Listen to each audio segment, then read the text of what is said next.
Friends, this visit would ever be memorable for me. I would ever cherish it. I have had a remarkable, enlightened interaction with honorable members of parliament. And that was in the absence of my wife.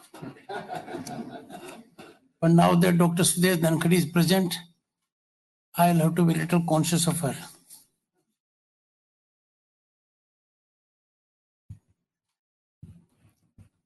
This is not an occasion for me to make a lengthy speech, but I'll say one thing. India is proud of its diaspora. They are 4 into 7 ambassadors of Bharat. 1.7 million here and 32 million all over the world. They can be complimented for exemplifying, and that exemplification is considered by every quarter, that they remain fully committed to the Karam Bhumi and also to Janam Bhumi. This wholesome balance they strike with amazing capability. India at the moment is a democracy that is most functional on any global parameters. If you look at the 3 wings of the state, the legislature, the judiciary, and the executive, you will find that executive headed by Prime Minister Narendra Modi has transformed 1/6 of humanity to unimaginable level. All societal parameters and elements that go to alleviate the suffering of the people, empowering the common man, is taking place. Infrastructural growth, which could never be dreamt earlier, is a ground reality. You see it in road, rail, air, or technological connectivity. I had indicated to the honorable members of parliament, and just to give an illustration, digital payment transactions amounted to 1.5 trillion in 2022. In India, 1.5 trillion in 2022. If I take these statistics in relation to US, UK, France, and Germany, taken together, it is 4 times.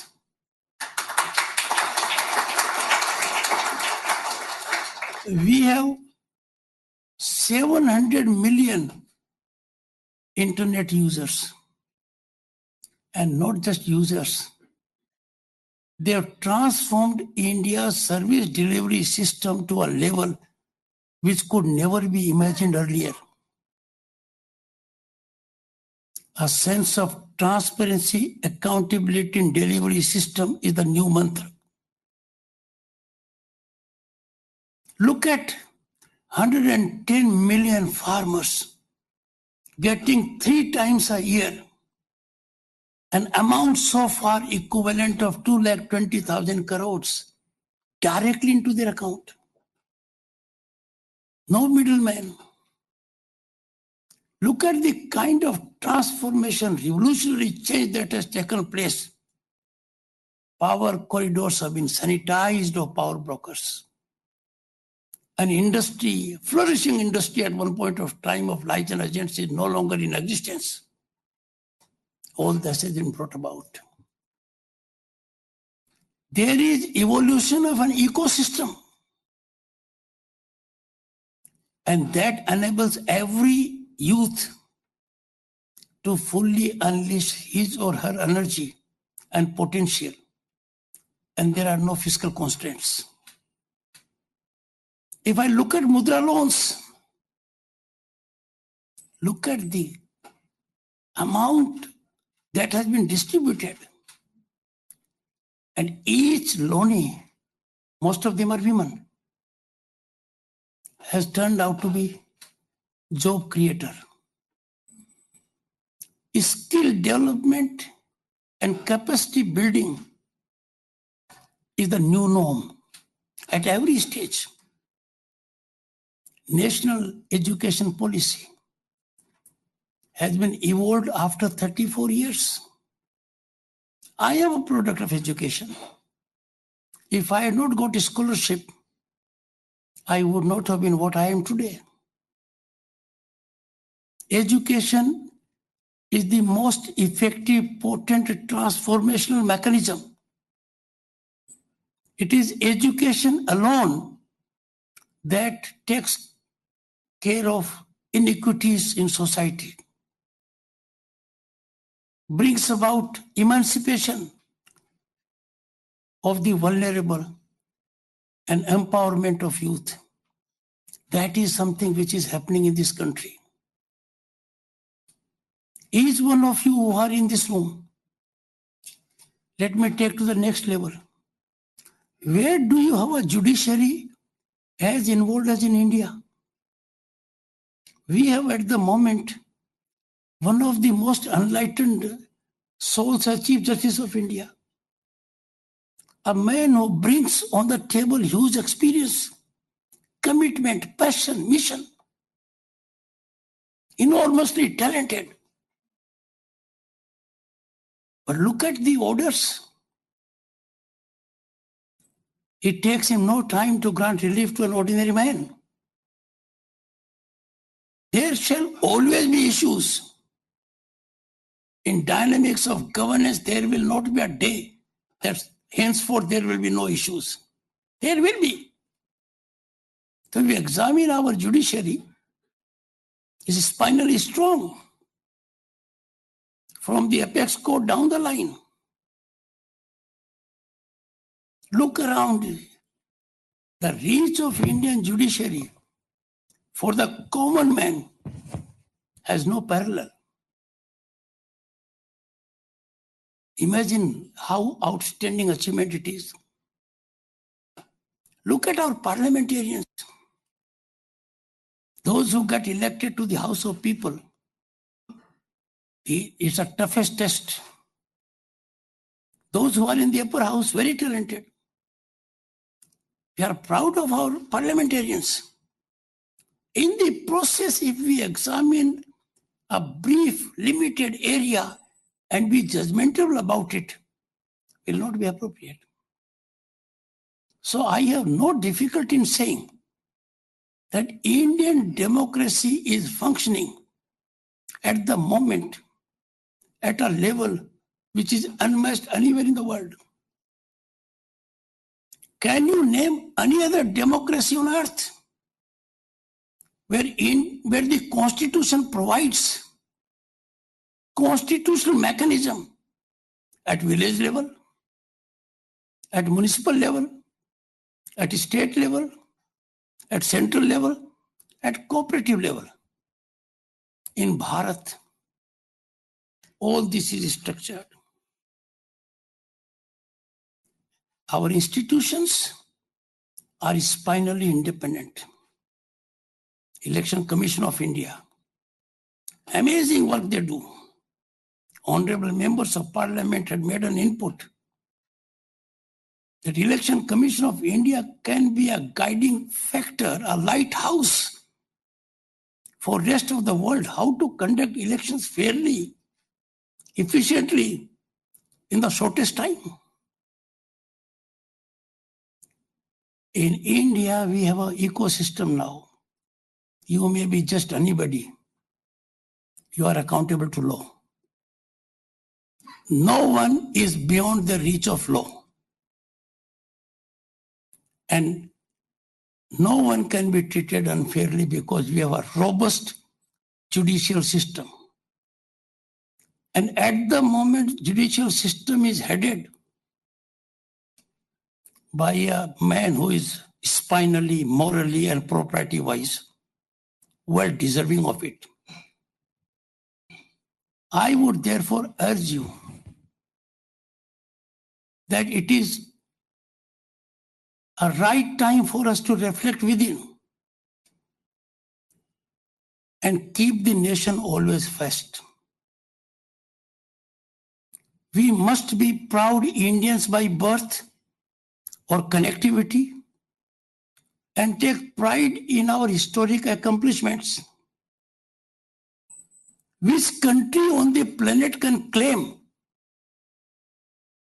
to have tackled pandemic, COVID pandemic, so successfully? And mind you,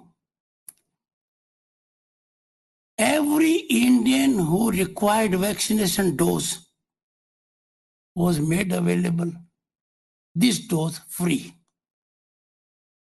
in time, in a calibrated manner, and the certification thereof is available on the smartphone.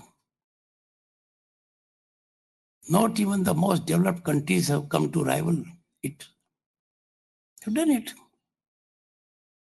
People are talking about food security. They are not aware. And you need to make them aware. 800 million people in India, 800 million, are getting quality rice, cereal, pulse from April 1, 2020 till date. 800 million, imagine. If you look at the infrastructural growth, which is fundamental to development of any nation, where we used to take hours by road, we have world-class expressways, waterways, airways, and of course technological inroads up to the village level. When it comes to rails, we used to have Rajdhanis. We have two other trains, but now we have Vande Bharat. Just look at what world-class trains. When we look at airports, the development is no longer arithmetic. The development is geometric. And all this is on one account. Rich human resource of Bharat. DNA of its people who take no time in acquiring skills. Go to any village now in India, any village. You will find technological inroads. They will not go anywhere else to apply for a passport. Somebody in the village will do it for them. For driving license, somebody will do it. For ration card, somebody will do it. For Aadhaar card, somebody will do it. For booking a rail ticket, booking a road ticket, or making payment for service delivery, whether it is water or electricity, you do it. No queues. There is no person at the moment in India who needs employment and is not getting it. In this flourishing, blossoming democracy, where focal point is empowerment of the ordinary man at the end of the queue, if there are some discordant voices and they are elevated to a higher level, we must reflect. I am not here to make a partisan comment, but all I can say is it has been India's culture that when we step out of our country's boundaries, we step out as its ambassadors. And the greatest exemplification of it happened during the regime of Narasimha Rao, our Prime Minister from 1992 onwards for 5 years, where Dr. Manmohan Singh was his finance minister. Leader of the opposition, Atal Bihari Vajpayee ji, who later on became Prime Minister of the country 3 times or more, and a Bharat Ratna, he is no more, represented India. That is our culture.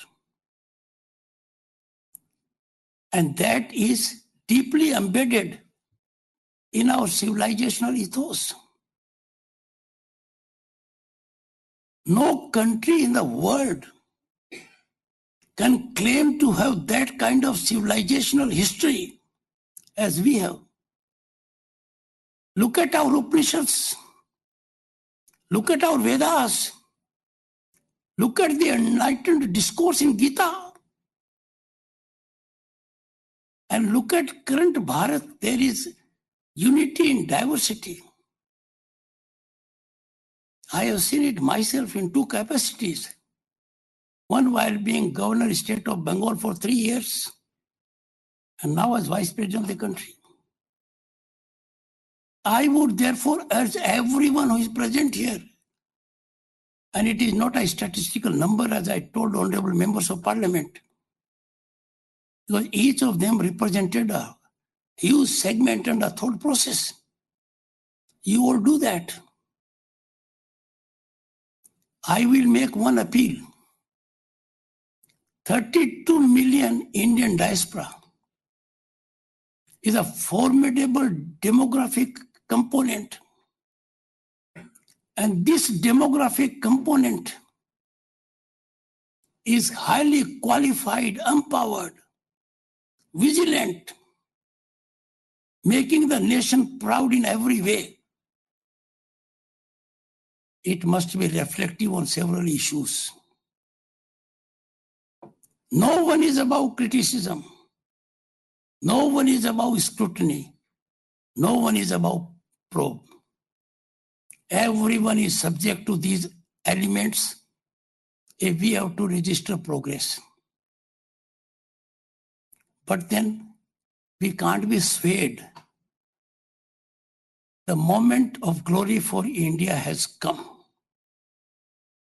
The moment of glory of India is being reflected by ground reality. The world is recognizing it. By all standards, Bharat is land of opportunity, a favored destination of investment, and amongst the large economies, even in a stressful period, fastest growing. And that is being seen on the ground. And the reason for this is affirmative governance. A new mantra was given: less government, more governance. We are in times in Bharat now where an idea is not parked. There is no parking space for an idea. If the idea is good, it has to be executed fast. And that execution is taking place with big ticket investments in infrastructure, airports, ports, and village development. Therefore, every one of you has to be 24/7 an ambassador of Bharat. A thought was indicated, do we approve everything? We don't approve everything in the family. We don't approve everything with our progeny, our children. But it has to be collaborative. It has to be cooperative. It has to be with a mindset so that things look up.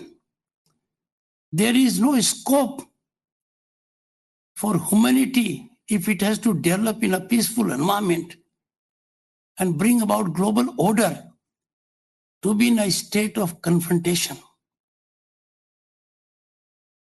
The world is feeling positively rise of Bharat at the moment.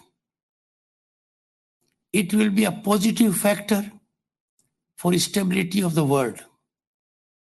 75th year of independence of Bharat, Amrit Kal, has been fully used. Every nook and corner has been sensitized. Heroes, unsung heroes of our freedom fight have been identified and honored. That has taken place. India has been rediscovered in an authentic manner. Firm foundation has been laid for what India will be in 2047, when centenary of its independence is to be celebrated. I said we are the 5th largest economy at the moment. By turn of the decade, we'll be 3rd. This achievement was beyond our dreams a few years ago. Credit goes to every hard-working Indian, worker, farmer, and effective governmental policies. Their honest execution in transparent and accountable manner. And look at our historical perspective. In the world economy, there was a time when India's share was more than that of any other country. And that lasted for a fairly long period. We are retrieving it. We are on way to retrieving it. Our development trajectory is geometrical, unstoppable. All these factors will tell you where India is heading. Let me give you a small illustration. In space sector, look at the achievements of India. Look at ISRO. Look at what giant steps it has taken in last 12 months.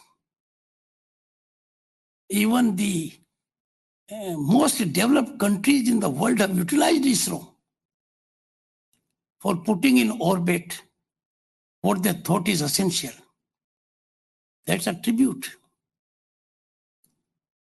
India is now a hub of manufacturing activity for the globe. That's a big change that is taking place.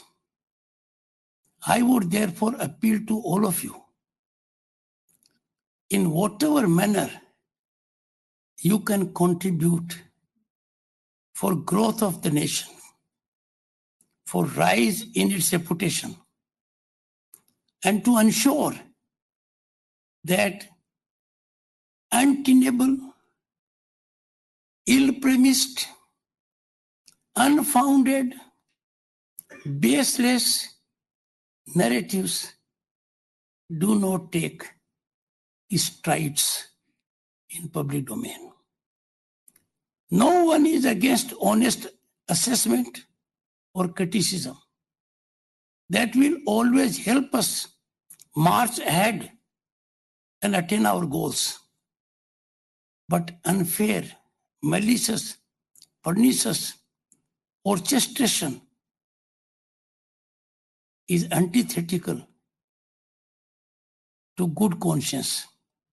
We must antidote it. I am extremely delighted to Vikram in particular for having facilitated this interaction, which has turned out to be one-sided. But I would grab the opportunity indicated by him and the learned parliamentarians a while ago that they are thinking of inviting me again.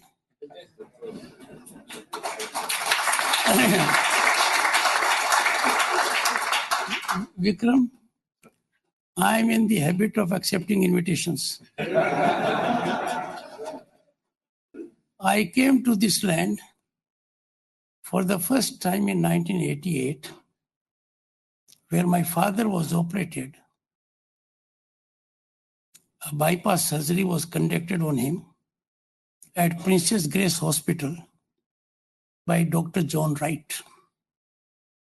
I was here for a few days. My gracious wife was here for the entire tenure.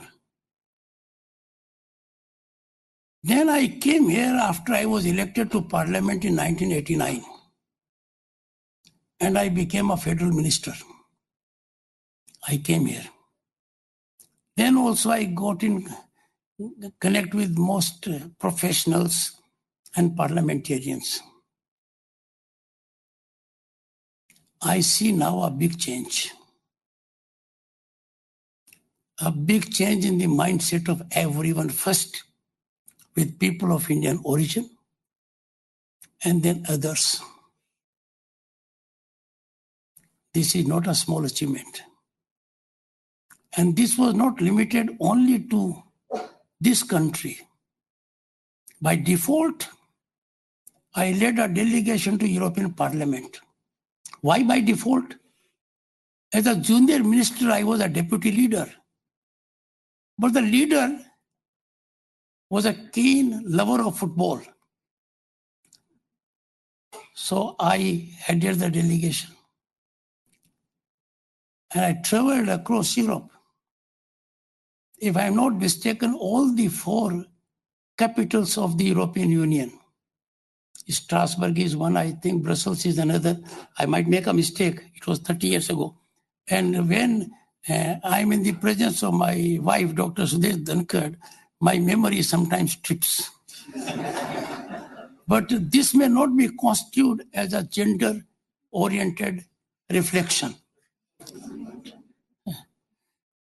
So, ladies and gentlemen, young boys and girls, some of you I know, some of were connected with journalism when I was governor state of West Bengal.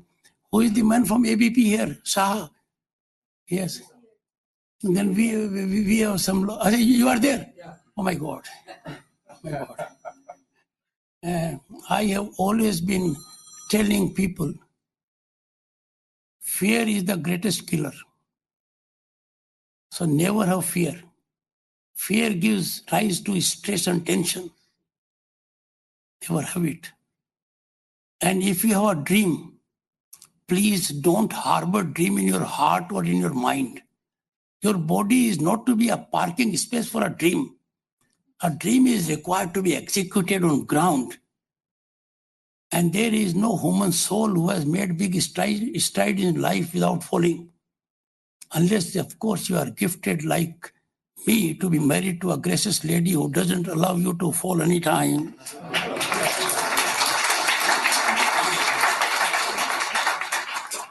So, no, Vikram is equally lucky. So, ladies and gentlemen, this is brief introduction, one-sided. I promise you, and I am known to fulfill my promises, because this is the habit I picked up from the Honorable Prime Minister. Prime Minister of India never makes a promise which is not executed with the fastest of speed. And that has been done. 170 million free gas connections to needy houses. And millions of houses being made available to the poor. And lakhs of jobs being handed out in public domain. Job creations taking place, infrastructure being realized in the shortest possible time. All that is being done. So I'll keep up my promise. Only thing is, someone has to take the initiative to see that I come. Thank you so much.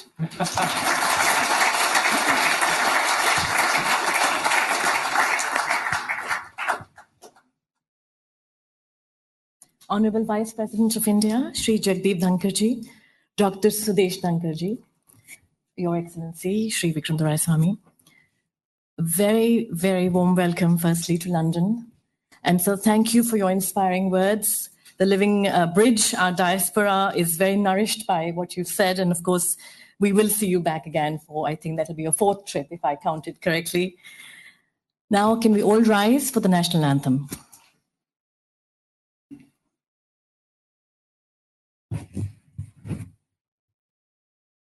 Jana Gana मन अधिनायक जय हे भारत भाग्य विधाता।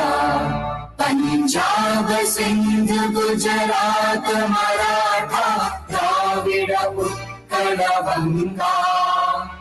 विंध्य हिमाचल यमुना गंगा उच्चल जलधि तरंगा। तव शुभ नामे जागे तव शुभ आशीष मांगे। गाहे तव जय गाथा जन गण मंगलदायक जय हे भारत भाग्य विधाता। जय हे जय हे जय हे जय जय जय जय हे।